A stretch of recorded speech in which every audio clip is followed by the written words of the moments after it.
পড়লাম। আর রেডি মানে আমি এখনও চুল আঁচড়াইনি, তো মুখে একটু সানস্ক্রিন মাখা বাকি আছে। তো এখন 15 minutes later বরকলা ছেড়ে দিচ্ছি। আমরা এখন যাচ্ছি হচ্ছে কোভালামে। সেখানেও এই এরকম করছিস কেন তুই?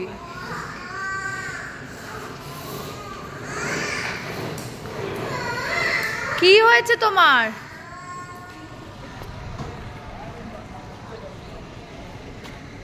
আয়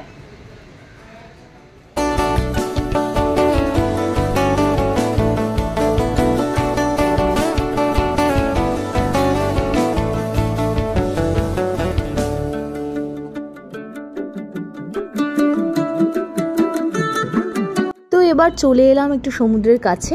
এখানে খানিকক্ষণ থেকে এখান থেকে বেরিয়ে যাব আমরা কোভালামের দিকে।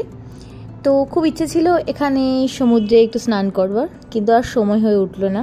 এই ভারকালার বিচটা কিন্তু ভীষণই সুন্দর, আর যখন আমরা গতকাল সানসেটের সময় এসেছিলাম ওটাও কিন্তু দুর্দান্ত লাগছিল। তো চলো আমরা এখান থেকে বেরিয়ে পড়ি।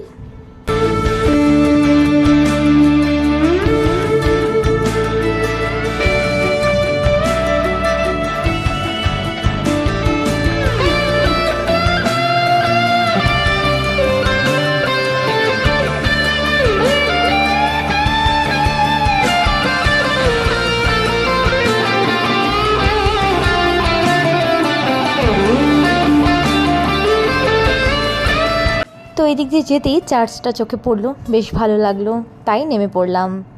তো দূর থেকে দেখেছি খুব সুন্দর লাগছিল, তাই একদম সামনে চলে এলাম।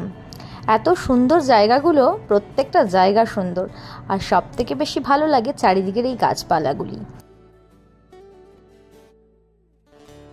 এবার চলে এলাম আমরা সেই সুন্দর জায়গাটি, সেটার নাম হলো পোভার আইল্যান্ড, যেটা খুব সুন্দর একটি জায়গা।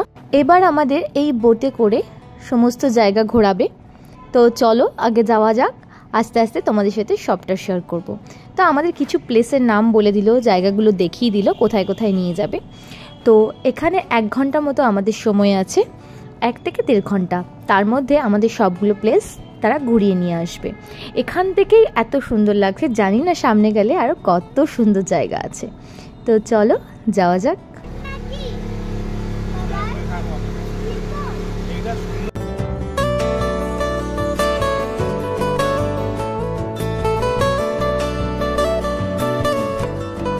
তো তোমরা সামনে দেখতে পাচ্ছ কত বোট এদিকে আছে, আর এখানে জলের গভীরতা অনেকখানি। আমরা জিজ্ঞেস করতে জানতে পারলাম নিচে মোটামুটি 35 ফুট ডিপ আছে। তো এটা শুনে যথেষ্ট ভয় পেয়ে গেলাম আমি, কারণ আমি এমনিতেও যথেষ্টই ভীতু এই সব দিকে। তো যাই হোক, এবার চলো আমরা আস্তে আস্তে এগিয়ে যাই। খুবই সুন্দর একটি জায়গা, মানে যতটুকু চোখ যাচ্ছে যেন চোখ ফেরাতে ইচ্ছে করছে না, এত সুন্দর।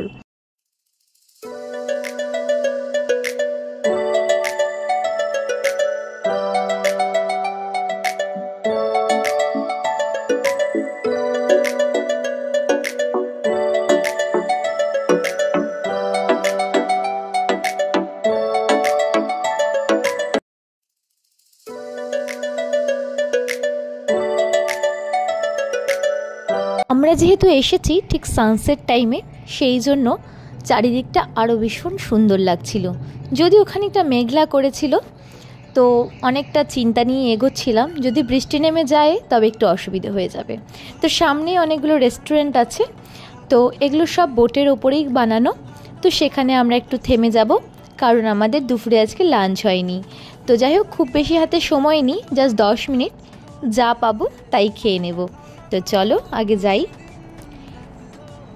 তো এখানে আসতে যখন আমরা দেখলাম এখানে অর্ডার দিলে বেশ খানিকক্ষণ সময় লাগবে, তাই আমরা এখানে চিংড়ি পকোড়া নিয়ে নিয়েছিলাম। তো সেটা খেয়ে আমরা রওনা হয়ে গেলাম। চলো আস্তে আস্তে তোমাদের কটেজগুলো দেখাচ্ছি।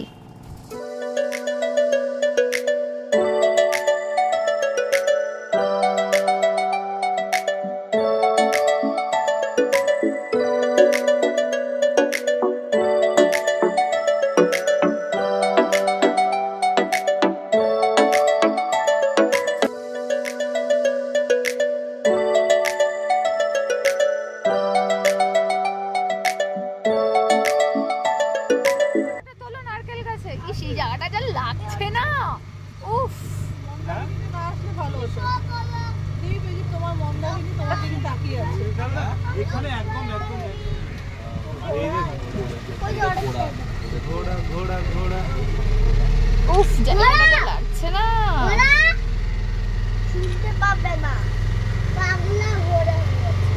এখানে কোনো ঢেউ নেই, দেখ। हॉर्स किसके लिए भैया? ये सब जितना हॉर्स है किसके लिए है इधर? तो बीच में राइट करने के लिए। ओ पीछे ना उधर राइट करने के लिए। अच्छा এবার এইখানে আসবে ভিউ। হ্যাঁ, ম্যানগ্রোভের মাঝখানে। হ্যাঁ, উফ, এটাই সেই আসল জায়গাটা, লাস্টে কি পাওয়া। হ্যাঁ, এইটাই তো চাইছিলাম অনেকক্ষণ থেকে, মানে বলে আর বোঝাতে পারছিলাম না যে এইরকম একটা প্লেস চাই। এইটা তো প্রচুর সুন্দর বলে তো ম্যানগ্রোভ না, একবার যাবো রে আমরা। হ্যাঁ, কিছু দেখতে না দেখতে পারি, কুমির তো দেখতে পারবো।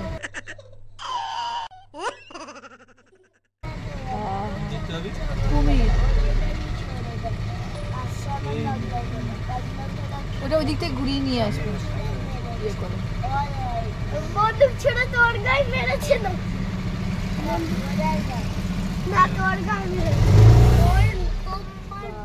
যত এগোচ্ছি জায়গাগুলো যেন আরও সুন্দর থেকে আরও বেশি সুন্দর লাগছে। তোমরা বুঝতে পারছো যে এখানে জায়গাগুলি সত্যি কত সুন্দর। হয়তো ক্যামেরায় তোমরা যেটুকু দেখতে পাচ্ছ তার থেকে সামনে আরও অনেক বেশি সুন্দর।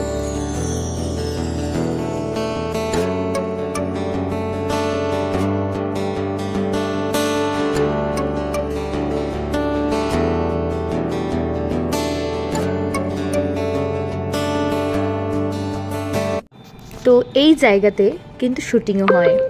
আমরা জিজ্ঞেস করতে যিনি আমাদের নিয়ে এসেছেন উনি বললেন যে এই জায়গাতে কিন্তু কয়েকটা শুটিংও হয়েছে সাউথে। তো সত্যি জায়গাগুলো খুব সুন্দর। এই কেরালায় আসার পর এই রকম একটি সুন্দর প্লেসেরই অপেক্ষা করছিলাম, কারণ আমরা আগে দেখেছি এই সুন্দর সুন্দর জায়গাগুলো ভিডিওতে। তো তখন থেকে ভাবছিলাম যে কখন আসবো এই সুন্দর জায়গাটি। সত্যি কেউ যদি কেরালা আসো তাহলে এই জায়গাটি অন্তত মিস করো না, ভীষণ সুন্দর জায়গা। এই আইল্যান্ডটা এতটা যে সুন্দর হবে আমরা স্বপ্নেও ভাবতে পারিনি। তো এখানে আসাতে সেটা কিন্তু সত্যি স্বপ্নপূরণ হয়েছে বলতে পারো। এরই মাঝে দেখতে পেলাম একজন ডাব বিক্রি করছে। দেখো কতটা দূরে এসে একটি বোটের মধ্যে উনি ডাব বিক্রি করছেন। তো যাই হোক, সেটা পেরিয়ে চলে এলাম আরও সুন্দর সুন্দর জায়গায়। তো চলো এগোতে থাকি।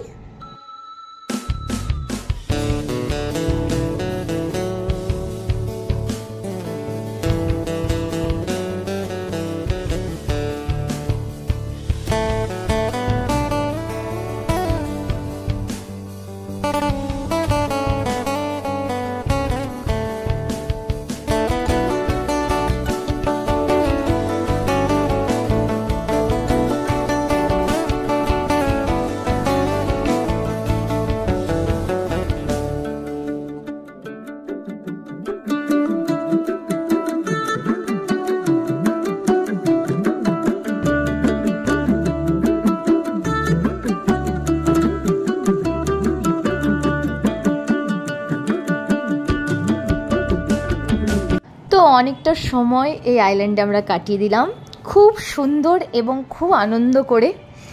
তো আমি প্রথমে একটু ভয় পাচ্ছিলাম, তো যেহেতু বোটে এসেছি সেটা আমার একটা ভয় ছিল। তো সত্যি ভয় কাটিয়ে এতটা আনন্দ, এতটা সুন্দর জায়গা পেলাম, সত্যি ভীষণ সুন্দর। চলো এবার আমরা যাচ্ছি কোভালামের দিকে।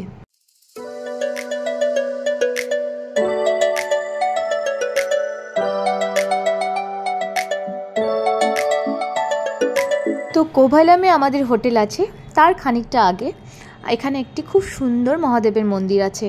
তো সেই জন্য আমরা এখানে নেমে পড়লাম। তো একটু ঢালু জায়গা, সেখানে নেমে যেতে হবে সমুদ্রের গায়ে লাগানো সেই শিবের মন্দির। তো আমরা ফটোতে দেখেছিলাম, তো চলো তোমাদের সাথেও শেয়ার করব, আমারও সামনাসামনি দেখা হয়ে যাবে। তো চলো যাওয়া যাক।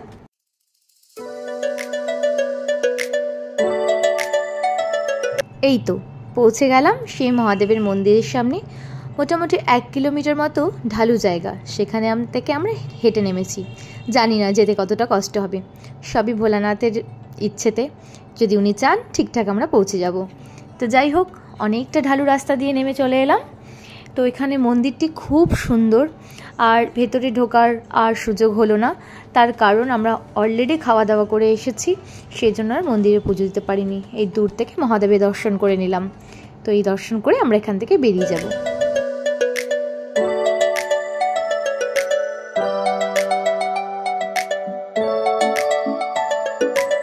তো এবার আমরা চলে এলাম কোভালামের রিসর্টে। তো এখানেও আমাদের রিসর্ট বুকিং ছিল, তো এন্ট্রি চলছে। তো দেখো কত সুন্দর হোটেলটি, চলো তোমাদের সাথে শেয়ার করছি।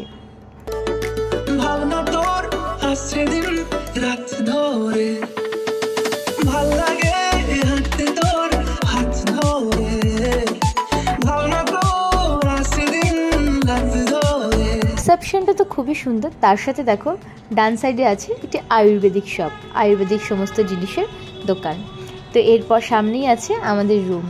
তো রুমটি খুব সুন্দর আমাদের দিয়েছে, আর এখানে কিছু পুরনো দিনের ব্যাপারটা রয়েছে, যেরকম কাঠের তৈরি সব কিছু, বাথরুমেও তাই, রুমেও তাই, দেখে কিন্তু খুব ভালো লাগছে। চলো এবার ব্যালকনি থেকে আমাদের ভিউটা জাস্ট দেখিয়ে দিই। অসাধারণ একটি ভিউ এখান থেকে। সামনেই দেখতে পাচ্ছ সমুদ্র, তার সামনে সুইমিং পুল আছে, আর আছে চারিদিকে কিছু ময়ূরের ডাক। এটা শুনে যেন মনটা আরও ভরে গেল, ভাবতেই পারিনি এখানে এসে ময়ূরের ডাক শুনতে পাবো। তো বন্ধুরা, কোভালামের ভিডিওটি খুব তাড়াতাড়ি নেক্সট ভিডিওতে তোমাদের সাথে শেয়ার করব। ভিডিওটি ভালো লাগলে অবশ্যই লাইক এবং কমেন্ট করে দেবে। দেখা হবে খুব তাড়াতাড়ি। চলো আজকের মতো বাই।